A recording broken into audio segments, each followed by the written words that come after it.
ಆದ್ಯ ನ್ಯೂಸ್ನ ಸಮಸ್ತ ವೀಕ್ಷಕರಿಗೂ ಸ್ವಾಗತ. ನಾನು ಸತೀಶ್ ಪವಾರ್.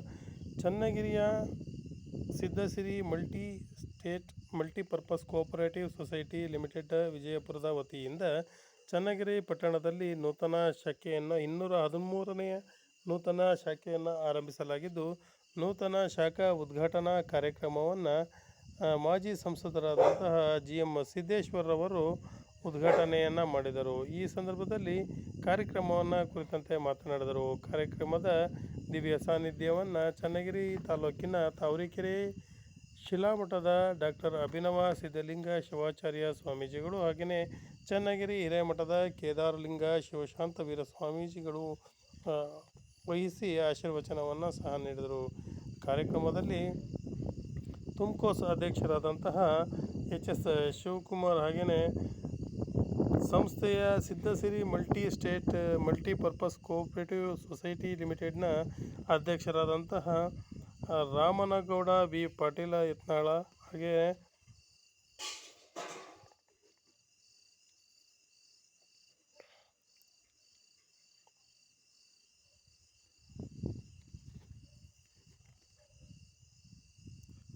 ಶಿವಲಿಂಗಪ್ಪ ತಿಪ್ಪಗೊಂಡನಹಳ್ಳಿ, ಓಂಕಾರಪ್ಪ ಹೊನ್ನೆಬಾಗಿ ಹಾಗೆ DM ಮಂಜುನಾಥ್ ಹಾಗೆಯೇ ಮತ್ತು ನವೀನ್ ಚನ್ನಗಿರಿ ಹಾಗೆಯೇ ತಿಮ್ಮೇಶ್ ಮಾದೇನಹಳ್ಳಿ ಸೇರಿದಂತೆ ಇತರರು ಕಾರ್ಯಕ್ರಮದಲ್ಲಿ ಭಾಗವಹಿಸಿದರು. ಕಾರ್ಯಕ್ರಮದ ಒಂದು ಉದ್ಘಾಟನಾ ಸಮಾರಂಭವು ಅದ್ಧೂರಿಯಾಗಿ ಜರುಗಿದ್ದು, ಈ ಸಂದರ್ಭದಲ್ಲಿ ಸಂಸ್ಥೆಯ ನಿರ್ದೇಶಕರುಗಳು ಹಾಗೆಯೇ ಸಂಸ್ಥೆ Siddhasiri multi state multipurpose limited cooperative ಸೊಸೈಟಿಯ ಪದಾಧಿಕಾರಿಗಳು ಸಹ ಈ ಸಂದರ್ಭದಲ್ಲಿ ಭಾಗವಹಿಸಿದ್ದರು. ವರದಿ ಸತೀಶ್ ಪವಾರ್, ಚನ್ನಗಿರಿಯಿಂದ.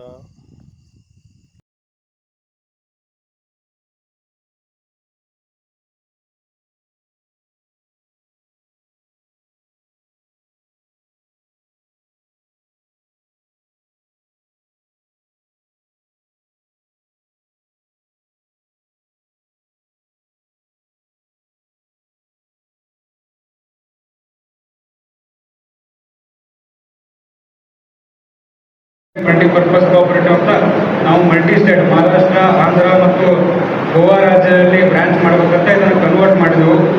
ಸಿದ್ಧಸಿರಿ ಪತ್ತಿನ ಸಂವಾದ ಅಂತ ದಿನಾಂಕ 29 ಮೇ 2006ರಲ್ಲಿ ತನ್ನ ಮೊದಲನೇ ಶಾಖೆ ಪ್ರಾರಂಭ ಮಾಡಿ ವಿಜಯಪುರ ನಗರದಲ್ಲಿ ಅದನ್ನು ಪ್ರಾರಂಭ ಮಾಡಿ ಬರೀ 5 ಲಕ್ಷ ರೂಪಾಯಿಂದ ನಾವು ಸಿದ್ಧಸಿರಿ ಪತ್ತಿನ ಸಂವಾದ ಅಂತ ಶುರು ಮಾಡಿದ್ವಿ. ಇವತ್ತಿನ ದಿವಸದಲ್ಲಿ 5,230 ಕೋಟಿ ರೂಪಾಯಿ ಡೆಪಾಸಿಟ್ ಹೊಂದಿರುವಂಥ ಸಿದ್ಧಸಿರಿ ಸಂಸ್ಥೆ ಸಿದ್ಧಸಿರಿ ಸೌಹಾರ್ದ ಇಡೀ ರಾಜ್ಯದಲ್ಲಿ, ಕರ್ನಾಟಕ ರಾಜ್ಯದಲ್ಲೇ ನಂಬರ್ 1 ಸೌಹಾರ್ದ ಅಂತ ಒಂದು ನಂಬರ್ 1 ಸ್ಥಾನ ಪಡೆದಿತ್ತು. ಆದರೆ ಮುಂದಿನ ವರ್ಷ ಮಲ್ಟಿ ಸ್ಟೇಟ್ ಆದಮೇಲೆ ಇಡೀ ದೇಶದಲ್ಲೇ ಟಾಪ್ 10ನಲ್ಲಿ ಸಿದ್ಧಸಿರಿ ಮಲ್ಟಿ ಸ್ಟೇಟ್ ಬರುವಂಥ ಒಂದು ಒಳ್ಳೆಯ ಉದ್ದೇಶ ಇಟ್ಟುಕೊಂಡು ನಾವು ಇವತ್ತು 213ನೇ ಶಾಖೆ ನಮ್ಮ ಚನ್ನಗಿರಿನಲ್ಲಿ ಉದ್ಘಾಟನೆ ಮಾಡಿದ್ದೆವು. ಅದೇ ರೀತಿಯಲ್ಲಿ ಸುಮಾರು 213 ಸಿದ್ಧಸಿರಿ ಮಲ್ಟಿ ಸ್ಟೇಟ್, ಅದರಲ್ಲಿ ವಿಶೇಷವಾಗಿ 5 ಶಾಖೆಗಳು ಬರೀ ಮಹಿಳೆಯರಂತ ನಡೆಸ್ತೇವೆ ನಾವು. ಅಂದರೆ ಅಲ್ಲಿ ಬರೀ ಮಹಿಳೆಯ ಸ್ಟಾಫ್ ಇರ್ತಾರೆ, ಮಹಿಳೆಯರ ನೋಡ್ಕೊಂಡು ಹೋಗುವಂಥ ಒಂದು ಮಹಿಳಾ ಶಾಖೆಗಳು 5 ಶಾಖೆಗಳು ಅವನು ಕೂಡ ಒಂದು ಉಳುವಂಥ ಸಿದ್ಧಸಿರಿ ಸಂಸ್ಥೆ. ಅದಷ್ಟಲ್ಲದೆ ಇವತ್ತು ನಮ್ಮ ಅಂಕೆ ಸಂಖ್ಯೆಗಳನ್ನು ನಿಮ್ಮೆಲ್ಲರ ಮುಂದೆ ಹೇಳೋಕೆ ಇಚ್ಛೆಪಡ್ತೀನಿ. ಒಟ್ಟು ಶಾಖೆಗಳು 213, ಒಟ್ಟು ಸದಸ್ಯರು 86,455 ಸದಸ್ಯರು. ಅದೇ ರೀತಿ ಒಟ್ಟು ನಮ್ಮ ಡೆಪಾಸಿಟ್ 5,328 ಕೋಟಿ ರೂಪಾಯಿ. ಅದೇ ರೀತಿ ಒಟ್ಟು ಸಾಲಗಳು ನಾವು ಡಿಸ್ಪರ್ಸ್ ಮಾಡಿದ್ದು 4,100 ಕೋಟಿ ರೂಪಾಯಿ ಸಾಲಗಳನ್ನು ಡಿಸ್ಪರ್ಸ್ ಮಾಡಿದೆವು. ಒಟ್ಟು ಟರ್ನ್ ಓವರ್ ನಮ್ಮದು 5,816 ಕೋಟಿ ರೂಪಾಯಿ ನಮ್ಮದು ಟರ್ನ್ ಓವರ್ ಇದೆ. ನಮ್ಮದೊಂದು ಸಿದ್ಧಸಿರಿ 41 ಸ್ವಂತ ಕಟ್ಟಡಗಳಿದ್ದಾವೆ. ಅದೇ ರೀತಿ 19 ಖಾಲಿ ನಿವಾಸಗಳು ಸಿದ್ಧಸಿರಿದ 19 ಖಾಲಿ ನಿವಾಸಗಳು. ಯಾಕಂದರೆ ಒಂದು ಫೈನಾನ್ಷಿಯಲ್ ಇನ್ಸ್ಟಿಟ್ಯೂಟ್ ಒಂದು ಜನರಿಗೆ ಒಂದು ಭರವಸೆ ಬರಬೇಕಂತಂದ್ರೆ ಸ್ವಂತದೊಂದು ಅಸೆಟ್ ಸಾಕಷ್ಟು ಇರಬೇಕು. ಅದಕ್ಕೆ ನಾವು ಸುಮಾರು ಒಂದು 21 ಈಗಾಗಲೇ ಸ್ವಂತ ಕಟ್ಟಡವನ್ನು ಕಟ್ಟಿದ್ದೇವೆ ಸುಮಾರು ಕಡೆ. ಅದೇ ರೀತಿಯಲ್ಲಿ 19 ನಮಗೇನು ಖಾಲಿ ನಿವಾಸಗಳು ಮುಂದಿನ ದಿವಸಗಳಲ್ಲಿ ವರ್ಷಕ್ಕೆ ಒಂದು 5ರಿಂದ 10 ನಿವಾಸಗಳನ್ನು ಕಟ್ಕೊತ ಒಂದು ಒಳ್ಳೆಯ ಒಂದು ಅಸೆಟ್ ಕ್ರಿಯೇಷನ್ ಮಾಡ್ತಾ ಇದ್ದೇವೆ.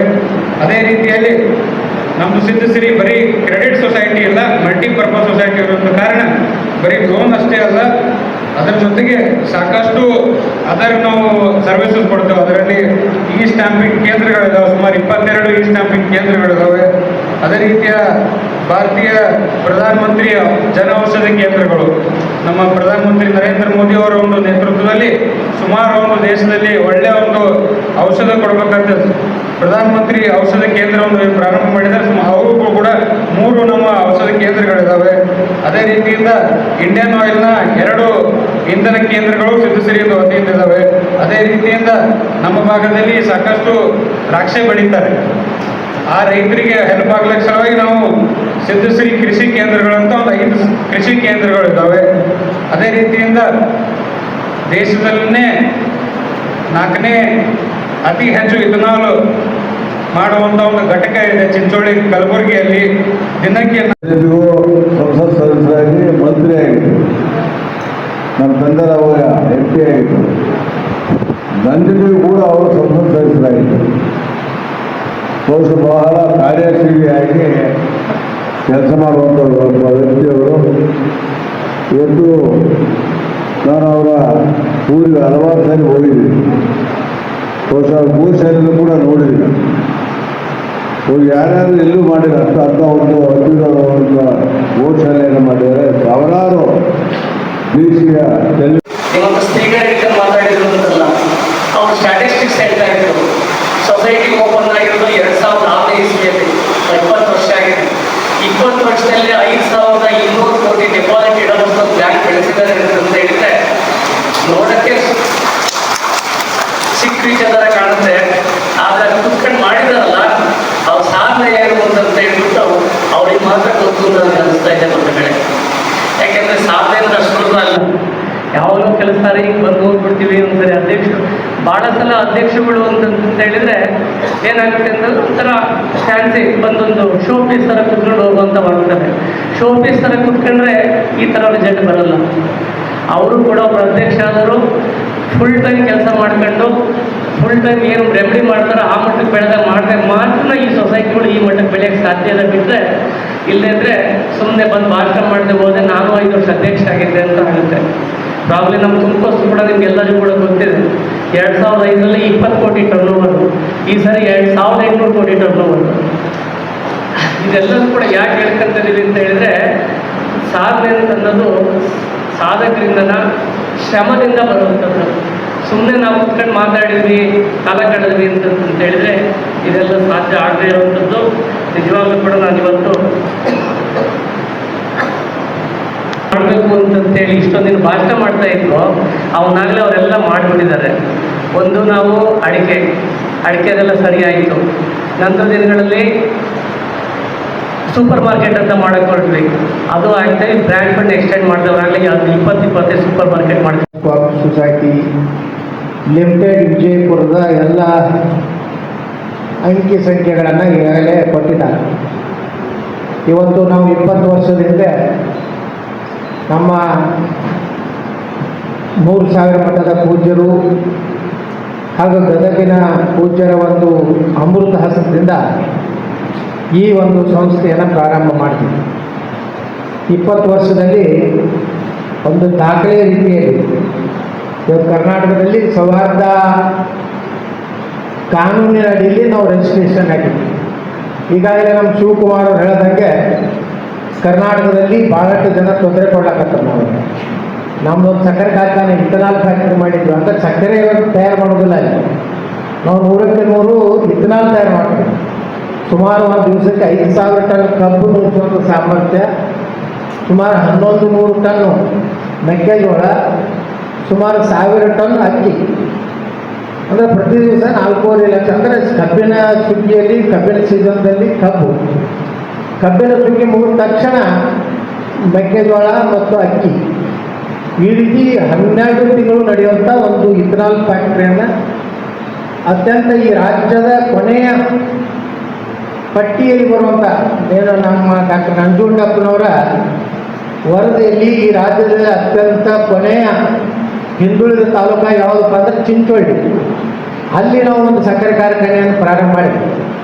ಅದಕ್ಕೆ ಈಗಾಗಲೇ ನಮ್ಮ ಶಿವಕುಮಾರ್ ಹೇಳ್ದಂಗೆ ಭಾಳ ತೊಂದರೆ ಕೊಟ್ಟರು ಎಲ್ಲರೂ. ಅದಕ್ಕೆ ಪಕ್ಷ ಜಾತಿ ಇರಲಿಲ್ಲ ಪಾಪ, ತೊಂದರೆ ಕೊಡೋದಕ್ಕೆ ಜಾತಿನೂ ಇಲ್ಲ ಪಕ್ಷನೂ ಇಲ್ಲ, ಎಲ್ಲರೂ ಅದ್ರಾಗ ಒಂದಾಗಿರ್ತಾರೆ, ಅಡ್ಜಸ್ಟ್ಮೆಂಟ್ ಇರ್ತಾರೆ. ಸುಪ್ರೀಂ ಕೋರ್ಟ್ವರೆಗೆ ಹೋರಾಟ ಮಾಡಿ ನಾವು ಗೆದ್ದು ಹೋದ ವರ್ಷ 4.5 ಲಕ್ಷ ಟನ್ನು ಕಬ್ಬು ನುಡಿಸಿದ್ದೀವಿ. ಈಗ ಮೆಕ್ಕೆಜೋಳ ನುಡಿಸ್ತಾ ಇದ್ದೀವಿ. ಇದು ದೇಶದಲ್ಲೇ ಭಾಳ ದೊಡ್ಡ ಕಾರ್ಖಾನೆ. ನಮ್ಮ ವಿಜಯಪುರದ ದ್ರಾಕ್ಷಿ ಬೆಳೆಗಾರರಿಗೆ ಅನುಕೂಲ ಆಗಲಿ, ಯಾಕಂದರೆ ನಮ್ಮ ರೈತರಿಗೆ ಈ ಕೋಲ್ಡ್ ಸ್ಟೋರೇಜ್ನವರು ಭಾಳಷ್ಟು ಒಂದು ರೀತಿ ಚಿತ್ರಹಿಂಸನೆ ಕೊಡ್ತಿದ್ರು. ಕಡೆ ಅತ್ಯಂತ ತುಟ್ಟಿ ಬಡ್ಡಿ, ಸುಮಾರು 3 ರೂಪಾಯಿ 4 ರೂಪಾಯಿ ಬಡ್ಡಿಯಲ್ಲಿ ರೈತರು ಏನು ಒಣ ದ್ರಾಕ್ಷಿ ಅಂತಂದಿರ್ತಾರೆ ಕೋಲ್ಡ್ ಸ್ಟೋರೇಜ್ನಲ್ಲಿ